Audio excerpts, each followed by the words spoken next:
well, let's get it started in here. Hello, how is everybody doing? How's things? How's life? How's the universe? How has your week been? Gosh, my hair is getting long. Hmm. Hello, let me just resize this little windy. And there we go. Hello, how's everybody doing? How's things? Hello to John, if you're the one person still here. How's things? Oh, I should really remember to close Thunderbird. So, what did I miss last week? No You Shirt. I did watch it, yeah. Although that might have been the week before last. I don't remember. But yeah, what have I been doing? Lots of things. I mean, you missed this last week. The lettering didn't come out all that well. But this has had some modifications, so there's some resistors hanging off of it at the moment, but this little board is the foundations of the open source latency tool. So it's all single-sided, it has a reverse mount photodiode, so all of the components are on this top side. I've revised it, so these resistors that are just hanging off aren't there anymore, and the nice thing is that it has USB-C, and an audio jack, and a pin input, and a button, and an LED! What more could you want? So yeah, I've been writing the software for this this week, while I wait for the sort of second version PCBs to turn up. I think they'll be here on Monday. Oh, Linus drop tips, yeah. It's alright, this isn't a multi-thousand-pound system, motherboard, laptop, camera, you know, all of the big ticket items that he likes to drop. This is something I made, so it's fine. I'd love to watch, but monitoring my earbuds died, so I'll catch you next week. No worries, Chris. Safe travels. So yeah. I've discovered a package for a NuGet package for WinForms that gives your applications a basically it's called Material UI, but basically an Android app look to it, which makes it look so much better than the stock stuff. So I'm actually quite pleased with how it looks right now, which is good. I blew off a company I worked for a couple of years, supposed to start doing something else for them that doesn't include driving for 15 hours a day. Nice. Happy Easter indeed, Simon. How you doing? How's things? But nice, John. That's cool. And you said that your week has been good? How's the bike treating you?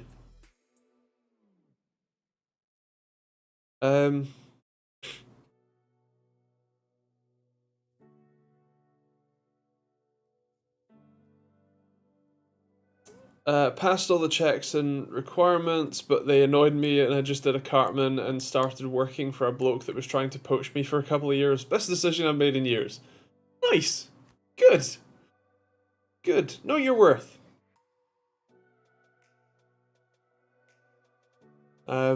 Nice one. That's good.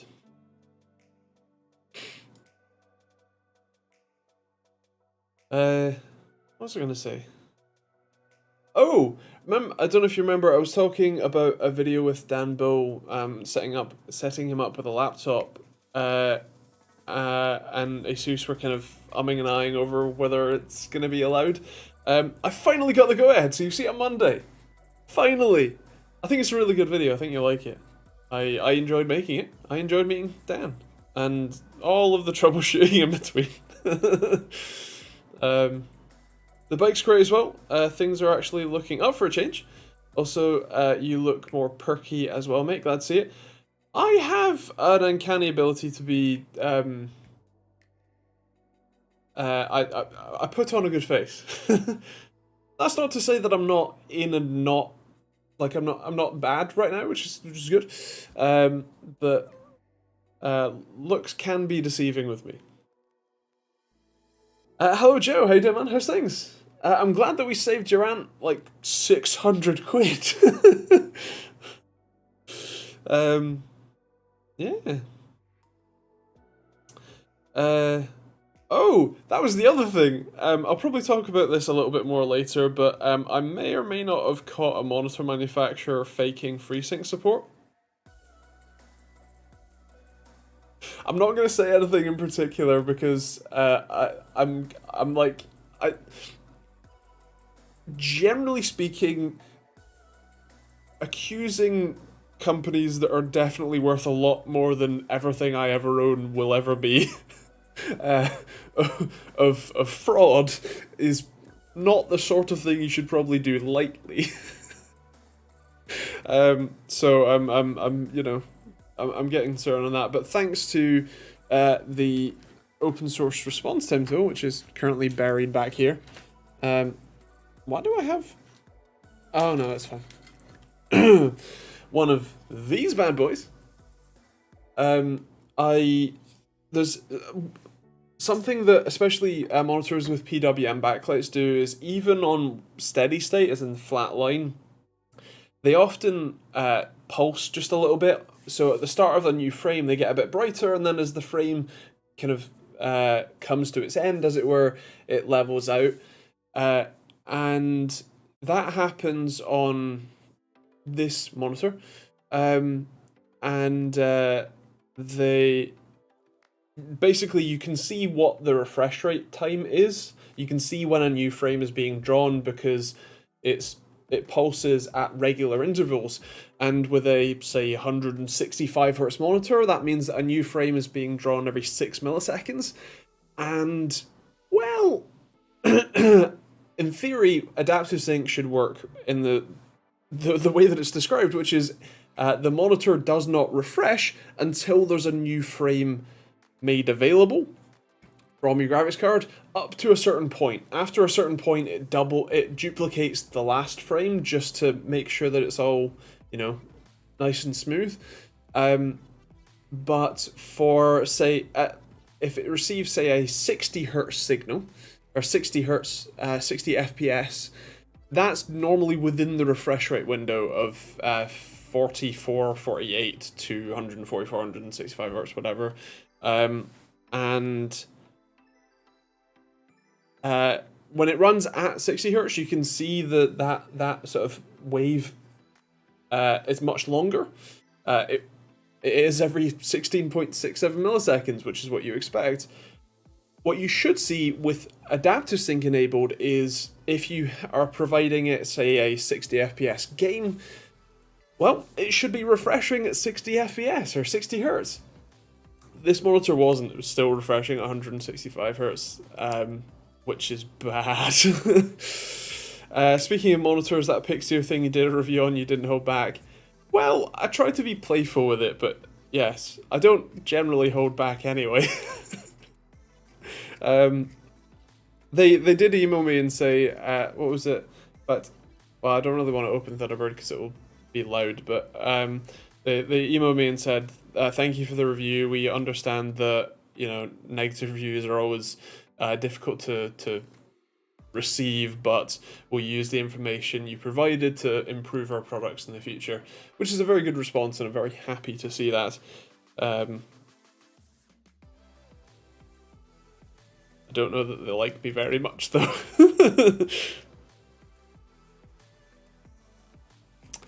I'm not a bad, thank you, Money. It was a satisfying conversation with the poor guy at the garage. He practically laid an egg.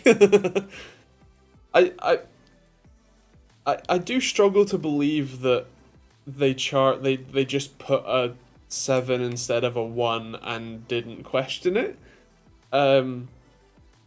But okay, like I'm glad that was something that we could get resolved. because holy shit.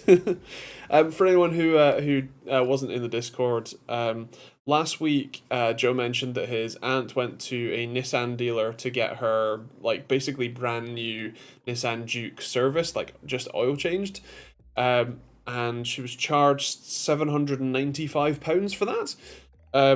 And we were all very confused and asked if they gave her the kitchen sink for free, as part of the service package.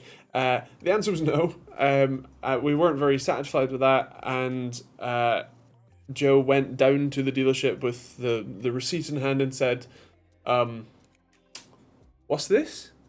And then they said, "Oh, we're very sorry. We accidentally put a 7 instead of a 1. It should have been £195, not £795. And so she was issued a refund of £600. Glad that we could help. Why did that have to happen in the first place?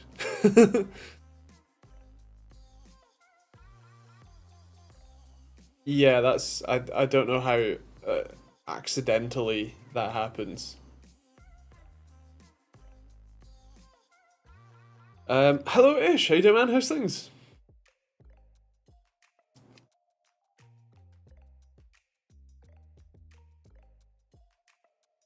How has your week been?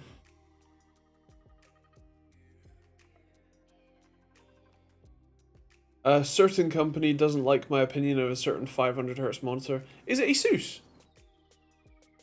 There are actually a couple of 500Hz monitors at the moment, aren't there? But I would happily take a 240Hz OLED over 1000Hz IPS. Any day.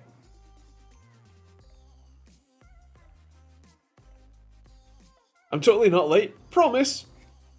Work's been kind of busy, but not the end of the world. How is Andy and everyone? I'm okay. I'm busy.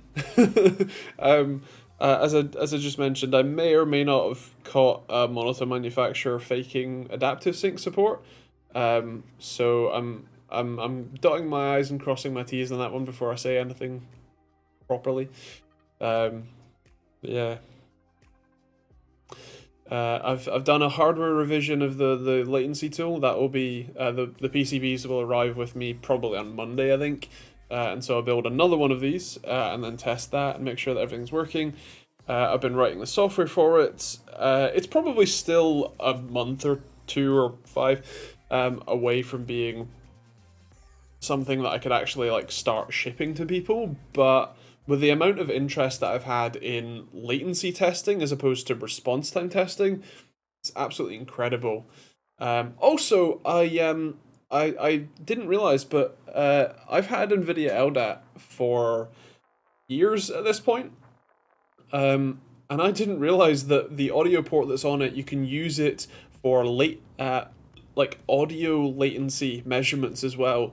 So when you press the button on the device, it generates, the software generates an audio tone, and then you stick a microphone in like your ear cut for your headset or like whatever, and then you can have it measure the sort of the latency of your audio, which especially for something like Bluetooth headphones or like wireless headphones in general, I'm going to be really interested to test that out once this is like up and running, because that's going to be really interesting. I don't think I've seen that much before. Like occasionally I've seen people test like wireless audio, like Bluetooth audio latency, but it's kind of rare. So I think I'll do a full video just testing various latency things. Yeah. Oh. I'm running over a shoe.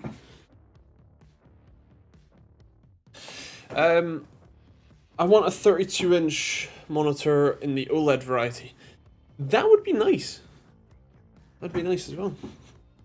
I only use 27s or 24 in portrait mode at my desk, but I can appreciate a slightly larger variety. Computer build, hello.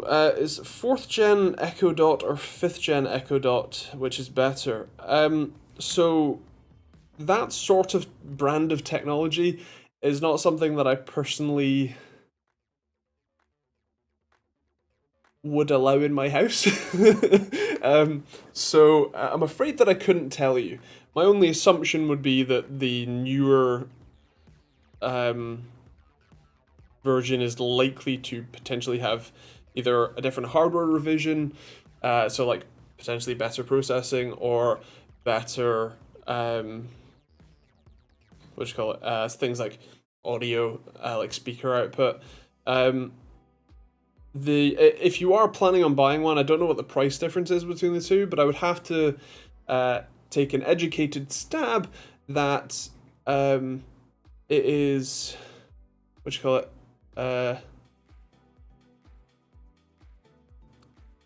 The newer the model you get, the more the like software updates and feature updates you'll get for it are.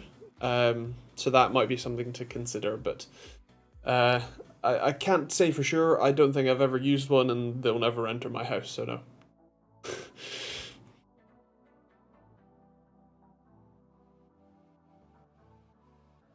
Can one overclock Google searching? I think that's called taking these.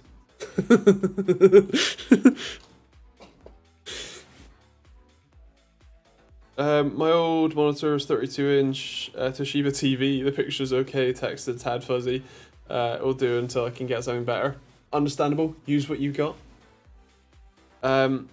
You don't have voice I, as in voice assistants? No, I don't. I do want to set up one. In fact, I've got a Raspberry Pi with a really cool, in fact, I think I bought 2 of them,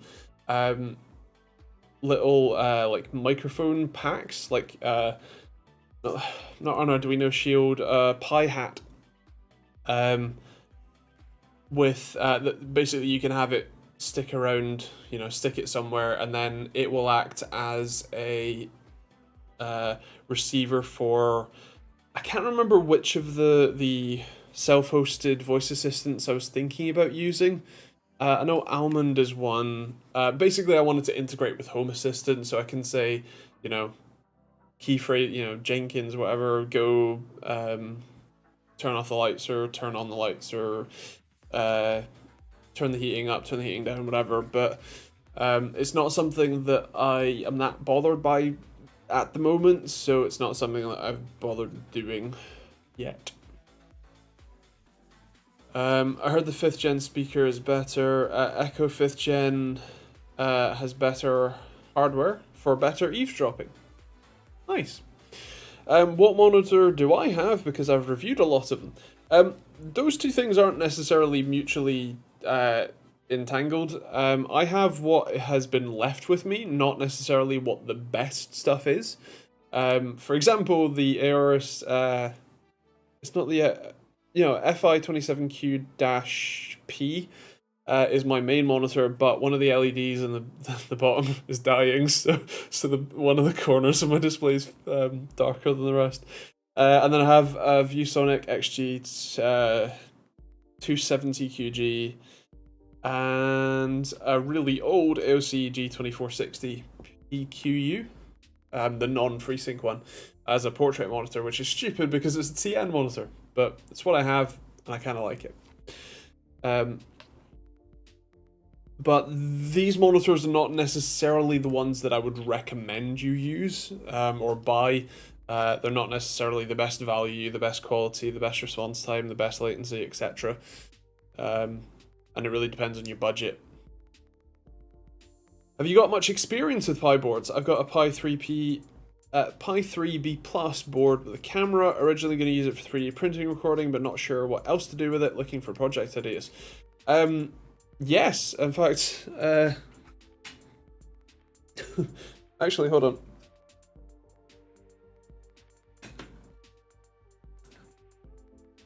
Un momento, por favor.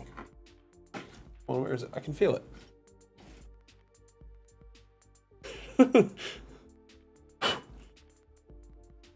So this one is the 3B, and then this one is just a B+.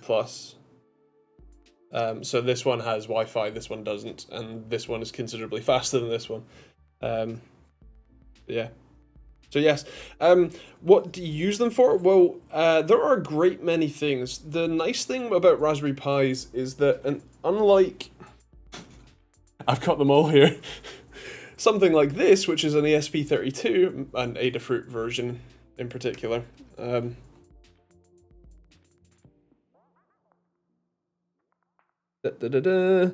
Which, this is the antenna, by the way. It's really cool. It's a surface mount stacked antenna. Anyway, unlike one of these, this is very much a microcontroller. It doesn't run an operating system. It can do a lot of cool stuff, and you can do things like home automation with it, but generally this is the thing that you would connect to your device or whatever else, and this will handle taking inputs into it and then doing something on the pin's output, right? Whereas a Raspberry Pi is a full computer. It's called a single board computer, an SBC, and this runs full on Linux. I think you could even run a terrible version of Windows if you really want. I wouldn't recommend it. Raspbian is the best operating system for it in general, but still. And the nice thing about this is that you still do get these GPIO pins exposed, so you can have different hats and things that you attach. Like I said, the microphone pack that I've got is really cool. It's I think it's a dual microphone array, and it's like the same type of microphone that goes into those sorts of smart speakers where you can put it somewhere in the room and it will still pick you up and be able to, detect you well. So, that's kind of handy. You can also do a lot of software side stuff with it. I think Ish mentioned setting up a Pi-hole, which is a very good idea. You don't need a Raspberry Pi to run Pi-hole. I run it on my Overkill NAS anyway, just in a Docker container. But the nice thing about a Raspberry Pi is that this basically sips power, so it can handle doing all of that networking, DNS routing, and that you can basically have a computer on in your house the whole time without it, drawing a load of power to do so. What else? I had some ideas that I was going to say, but I've forgotten them already. One of the things, I do actually have a Raspberry Pi that's been running 24/7 for like 2 years now, and it's running as a magic mirror. I had a spare 1080p display that, relatively low power, and I have a Raspberry Pi 3 plugged into the back of it that is running my Magic Mirror software. So I've got my local weather reports. I've got things like time, date, and day. Day is quite useful actually. I wrote a plugin for it to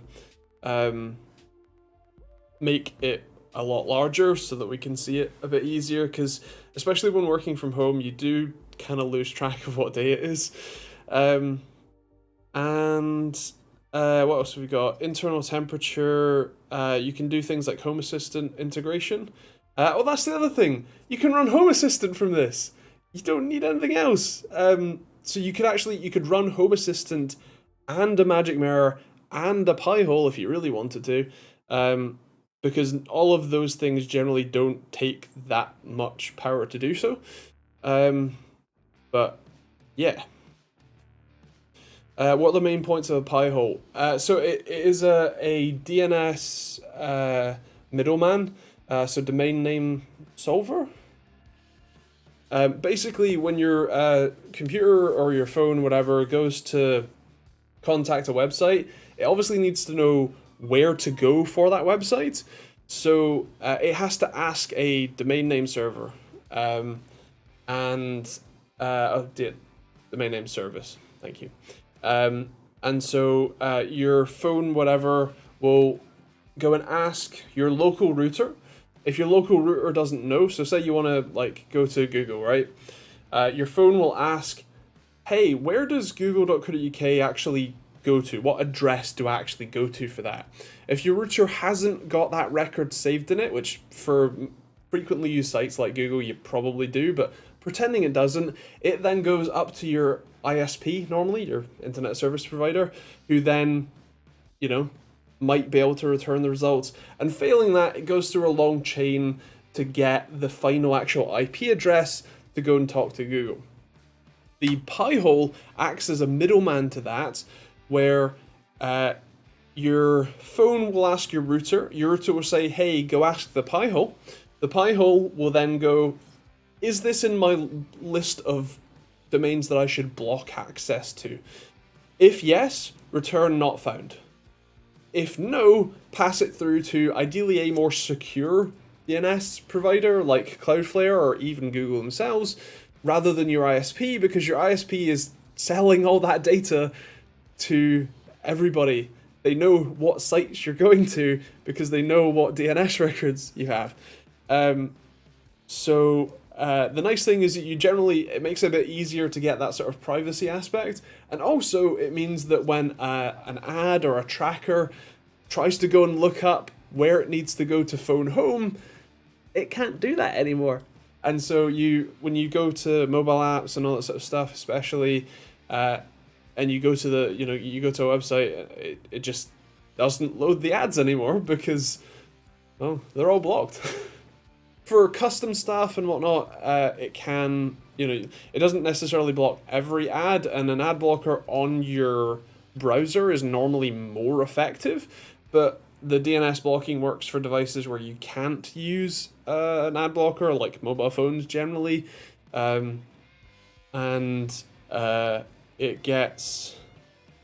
a different type of protection. It also helps from like malicious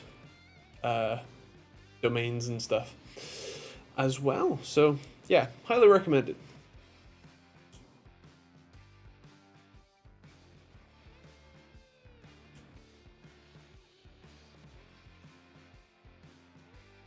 So there you go. I've used one as a firewall, one as a Pi-hole, and one as a NAS before I combined them into an x86, x64 box. Yeah, that's fair. I too use, well, like I said, I use Unraid and my Overkill NAS for Pi-hole for Home Assistant, and obviously as a NAS. And as a couple of virtual machines, because it's 24 core Threadripper, so why not? Oh yeah, it's been really sunny this week, so I have used a whole lot of solar energy, which I'm quite happy about because I've saved something like a tenner this week so far, which, considering it's only April, like it's only just starting to get sunny, it bodes well for me. I'm hoping to get more like, what was it? Something like 30 or 40 quid a week savings, because I'm going to be using AC a whole lot, because I realized I cannot stand heat very well. I was literally like on the verge of passing out for a full month last year. So yeah, I really need my AC to work. So that's gonna be 800 or so watts for basically 24 hours.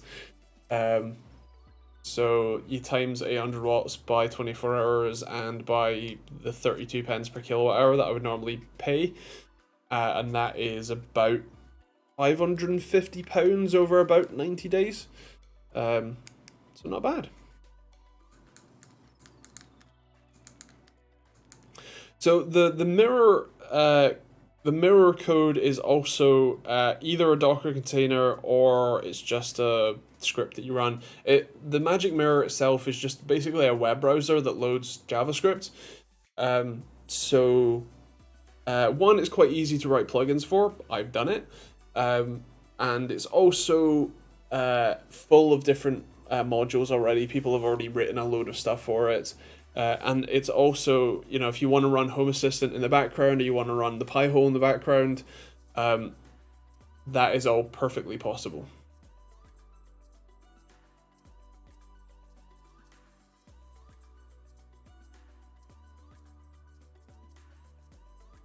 On the monitor front, I'm interested, what resolution is everybody's like main display? Because I have 1440p, 1440p, 1080p, but I'm also in a very privileged position. So yeah, 2K as in 1080p.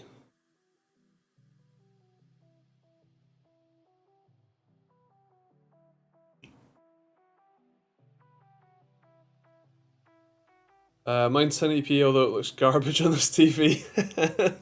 Fair play. Ish, what are you on? You're on 1440p, aren't you, Ish? I can only assume that Simon, if he's still here, is also on 1440p. 1080p auxiliary, 2560 by 1080 main, and 4K TV for magic hard drive shows. Nice. I see what you did there. I'm still on 1440p 27-inch, it's okay, and 1080p 27-inch, less good, a little blurry. Yeah, that's fair. 1080p 27-inch is always the pixel density just isn't right for me. It's not there. I need to get 4K, but I'm too lazy.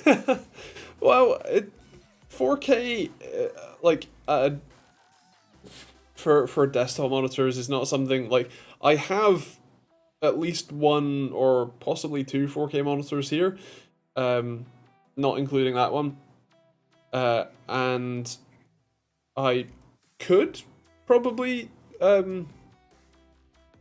swap to one if I wanted to, but I just don't really care that much. I'm more excited for OLEDs personally.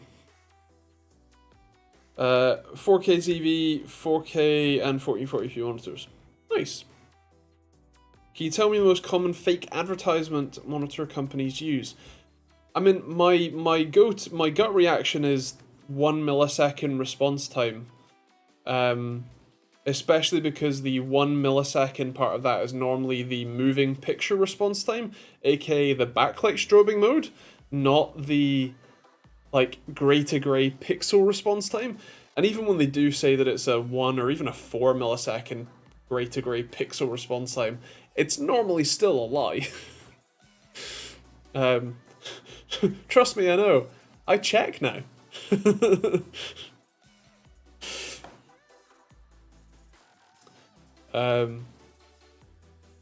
But yeah. Still looking at that IPS ultra-wide 1440p, but I spent all my money on my bike. Fair. Would need a new GPU, but kind of fond of my kidney. Understandable. Have a good day.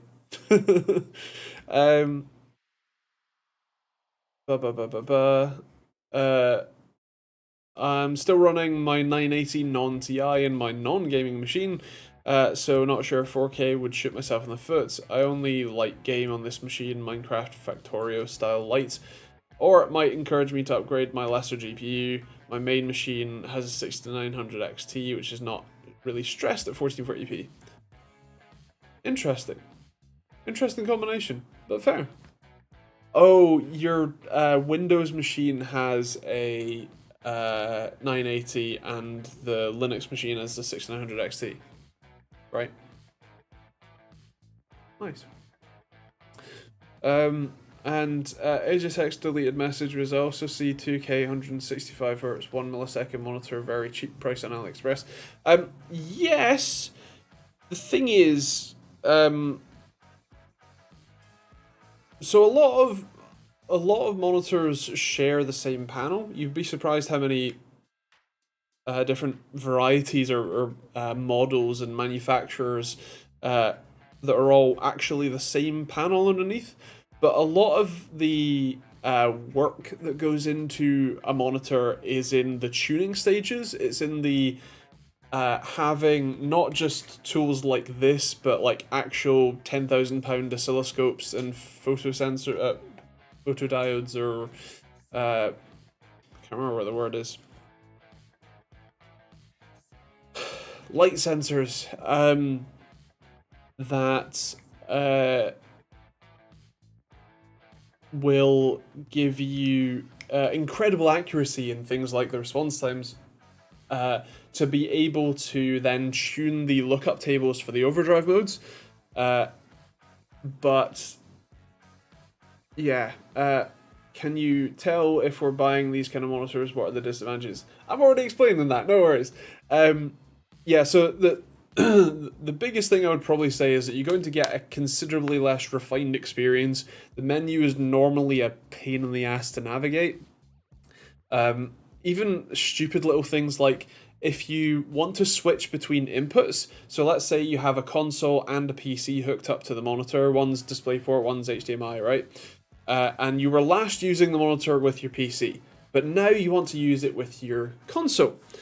Well, that requires you to change the inputs, and even though they might list it as auto-select, chances are it won't work. And when you turn the monitor on, like manually turn it on instead of it just waking up like you would with your PC, what you'll find is that there is no way to switch between the inputs without one of those inputs already on. So you have to turn the PC on, wait for it to boot up, then switch the modes, and then I guess turn your PC back off again. Like stupid little things like that make it a really annoying experience. But you will also find things like they'll probably use lesser quality panels. What you'll also find in the panel space is that, for example, Dell monitors, I think Dell generally has a rule that they'll only use like A star, whatever, A plus rated panels, whereas some of the other brands might use, especially like the sort of stuff you find on AliExpress, is the sort of thing that is, B, C, D grade panels where you might have dead pixels out of the box. The color profile is going to be all over the place. It might have really bad panel uniformity, so one area of the screen might be a lot lighter or a lot darker than another. All of those things add up to a pretty naff monitor. And especially once you factor in like shipping and import fees, whatever, normally the price difference isn't all that big anyway. So unless you're getting it for an absolute ridiculous deal, it's probably worth just buying a better monitor. No worries, Joe. Have a good week. Catch you next week, hopefully. Yeah, stay safe.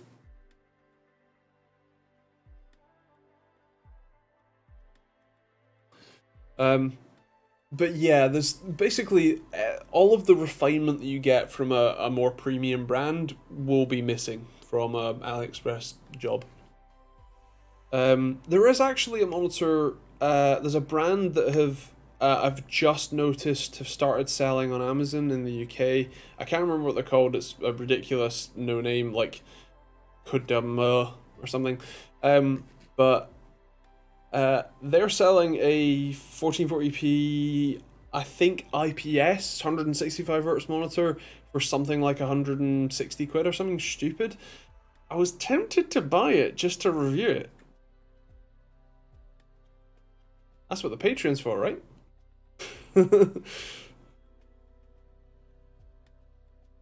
I think one of the reasons that I like Patreon is that it is a separate payment. Like, it goes into a separate place for me. It goes into my PayPal instead of my, like, just my Google bank account. So, when, like, with the YouTube memberships, which perfectly, I'm perfectly happy to have, it's arguably a better integration, but that just gets rolled into my normal payment. So it's less obvious that, like, your support has meant that I can do X thing, which is probably better from the sense that I don't make all that much from YouTube, so every little helps, as it were. But with Patreon money, it goes into a separate pot, and so it's a bit easier for me to say, right, well, this money is specifically for buying stuff like monitors and keyboards and mice from Amazon or whatever to review and to see if they're actually worth your money or not. But yeah, yes, I agree with you. I dislike Patreon's actual website and the integration that they do, but at the same time I like the fact that it's all split up. Getting way too hot, so it's time to get the slightly different shade of white jumper off. Da-da-da-da.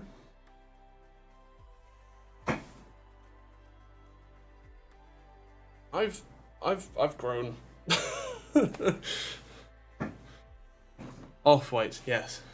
That's what this one is.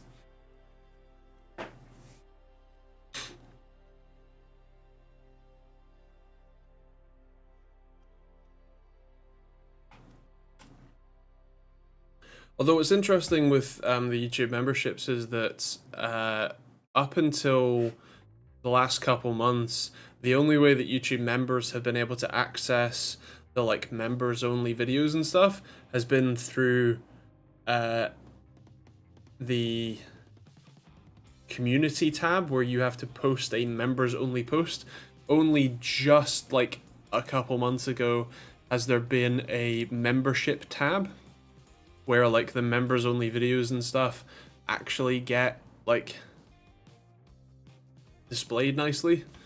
So yeah, kind of wild.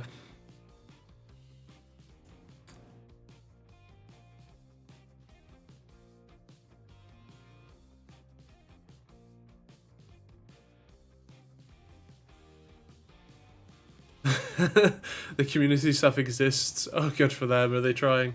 Yeah. I don't know. YouTube's a bit of a weird one, but it's what pays the bills. So. What was I gonna say? Oh, did anyone watch the Acer Predator Bifrost A770 GPU review that I did last Friday? I'm interested to think. I'm interested to hear what you think of the Intel A770 and Acer's first graphics card.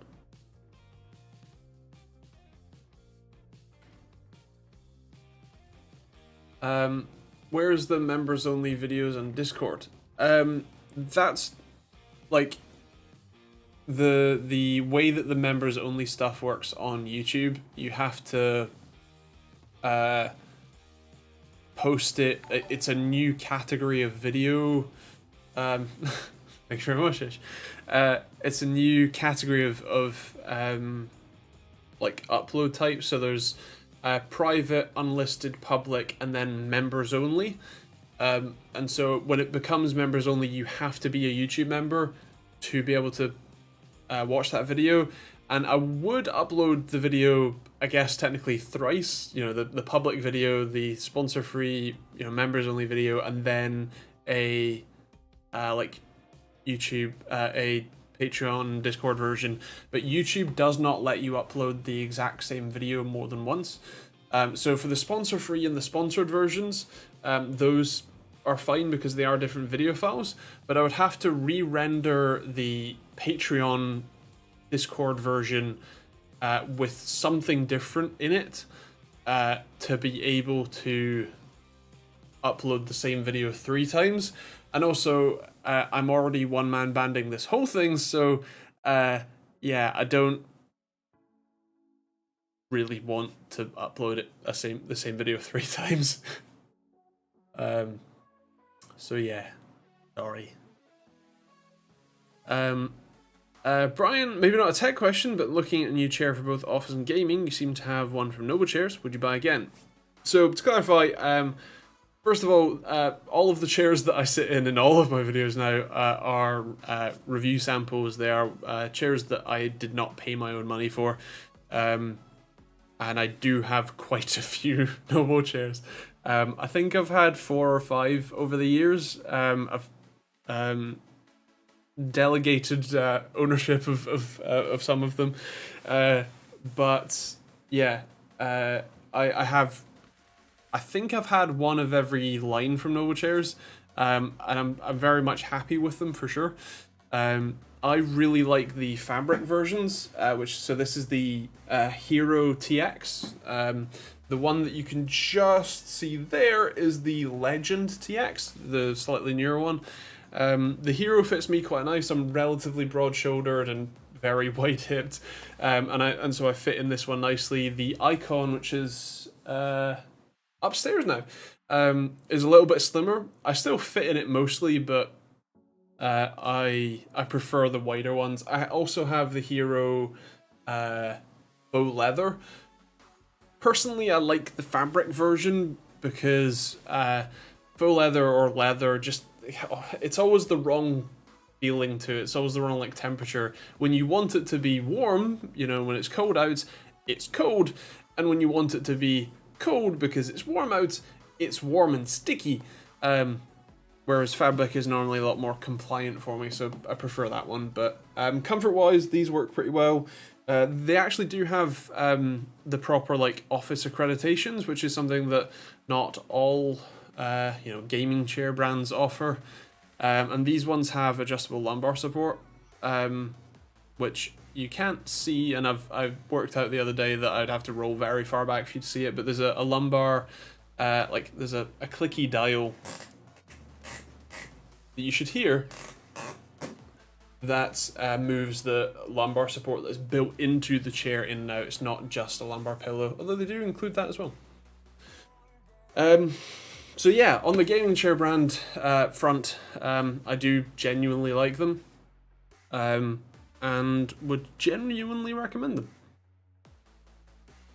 I think to get anything significantly better than this, you're talking about buying, a Herman Miller, which is, depending on which model you get, like 4 to 8 times the price.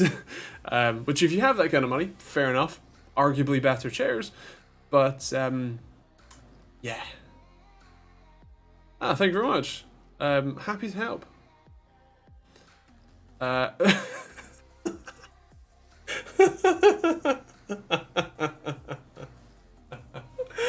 Oh, you petulant child.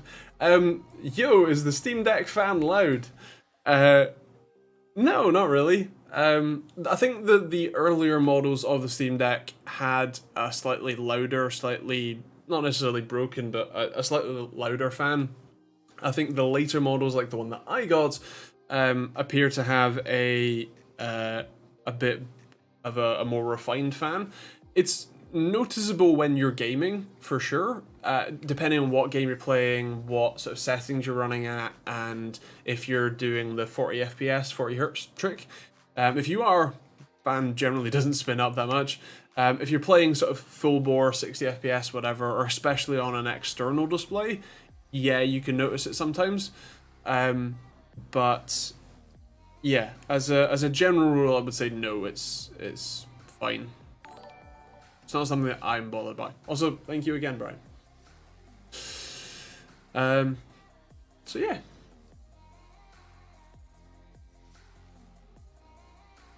I didn't even know they had a fan. Makes sense, as it's basically a proper laptop. Just never realized. Yeah, it's a little blower fan like you find in most slim laptops. It intakes from technically it intakes from off to the side so that the air gets drawn over the was it the USB-C charge controller, like the battery charge controller, and everything else that's in that side, and then gets drawn into the fan and then exhausted out the top. There's a little vent up there.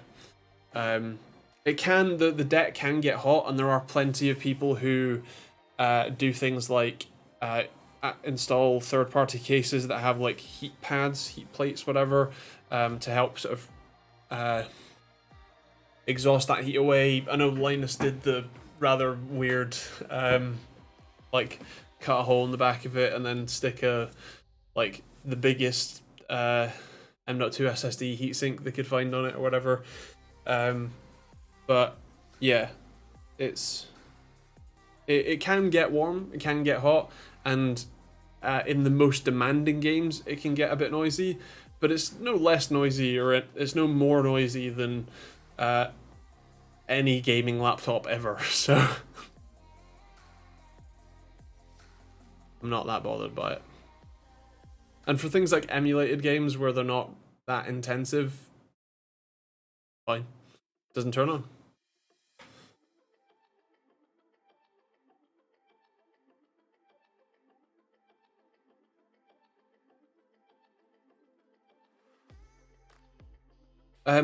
Also, can you clean the fabric one with some carpet shampoo or such? Yeah, I mean, besides just hoovering it out, it's not the sort of thing that you get stains on or anything, so meh. But yeah, it is just fabric and foam with a metal frame, so if you did want to clean it, I'm sure Noble Chairs will sell you some sort of polish or something. I know they do for the leather ones. But yeah, otherwise it's fine. Give it a wipe down, give it a wash. Some noise should be fine. The device heats up when working. More thermal load. Thermal overhead / ability allows for better hardware. Yes, I would agree. I think for the design that they've got, I think it's pretty well spec'd and well suited. In certain scenarios, it is a little on the noisy side and a little on the hot side, but again, no more than any gaming laptop ever, and I think you'd be more annoyed by the battery life than you would by the fan noise.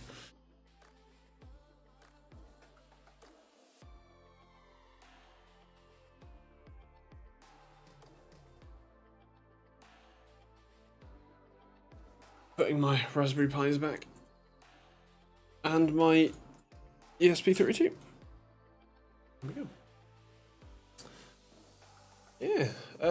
What else was I doing? What did I review earlier? I have a bad memory. What did I do this week? Where's my scripts folder? Oh yeah, I was asking ChatGPT for text support. You'll see that video tomorrow, I think. Have you discussed the Asus handheld? I have not. I did see it. I saw Linus's video on it. I think it's really cool to see more powerful hardware. I think I made a video on the Steam Deck a couple weeks to a month or maybe even 2 ago, I can't remember, talking about why the Steam Deck in particular is so successful and why I think it will take more than just the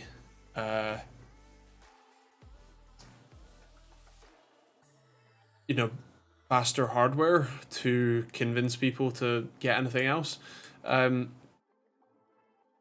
The fact that the Steam Deck is already so popular begets its own popularity.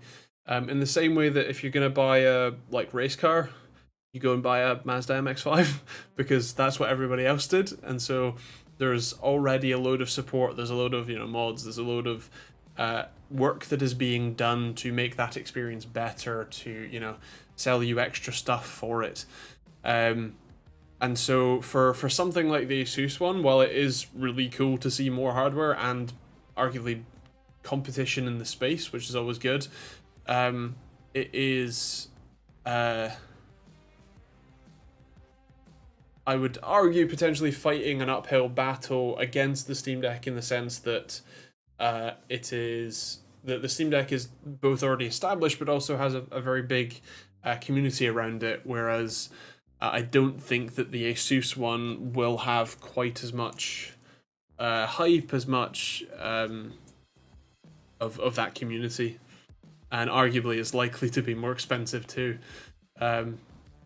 Because Steam can get away with, or Valve can get away with selling you the Steam Deck at a discount price because they know that you're probably going to be buying games, more games through Steam on their device, and so they can get away with sort of subsidizing it at that very low price, especially for the 64 gig model. Whereas Asus isn't going to make any more money from that handheld directly. The external GPU dock, which is quite cool, although the fact that it's their proprietary connector that I personally really dislike is kind of a problem. Max says the same thing. But yeah, that's the crux for me. I'm excited to see it. I'm excited to see what sort of hardware and performance it has. The fact that it's running Windows is probably a better thing for compatibility. But there are definitely some trade-offs that are going to be there, like the fact that SteamOS is so well integrated with the Steam Deck, the actual game mode is really nice. That's going to be more difficult to implement on Windows, I think. But yeah, we'll see. Any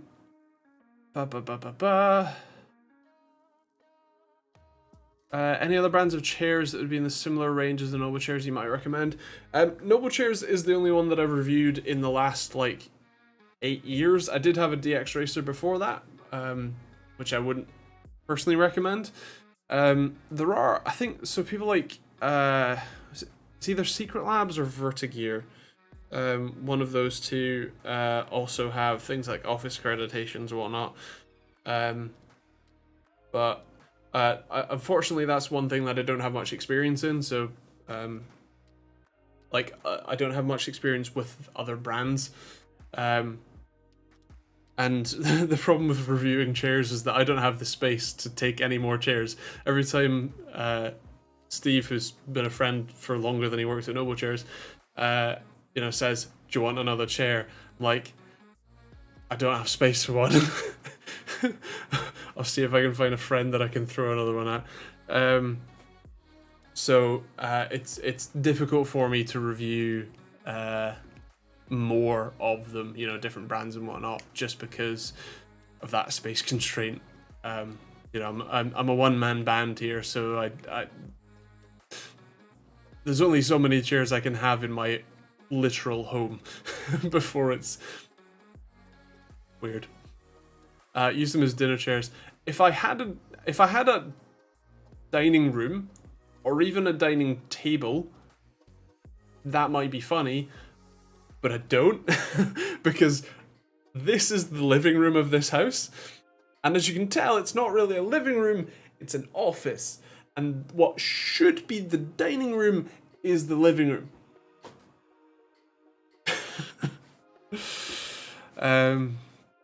Anyone got a suggestion for a standalone security camera? Mate's builder went bust here in Australia, Port Davis, so I need to keep an eye on the place. It depends kind of what you're after. Personally, I really like the Ubiquiti gear. It does end up being expensive because you need not only the camera, but you need a cloud key and you need a PoE switch. I don't think you need their PoE switch necessarily, but I have the Switch 8 and it works fine. So that is something to consider. It is self-hosted to a degree, so I do quite like that. And again, it depends kind of what you're after. You can also do I think like Reolink cameras and then use a self-hosted NVR, but there's also plenty of more basic options that are gotta run off battery with SD card storage and no power yet. Then you might, I think the Blink cameras, they are an Amazon company, but they use 2 AA batteries. I can't remember if they work. They record to an SD card. Maybe the newer ones do, but I don't remember. Battery and SD card is a bit of a difficult one, I think.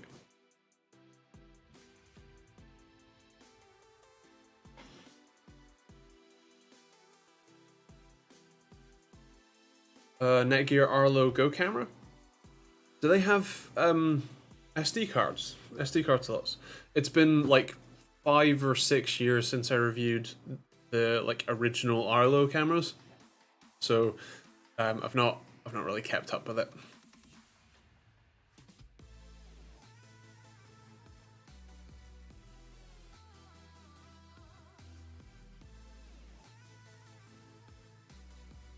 Yes, SD card slot.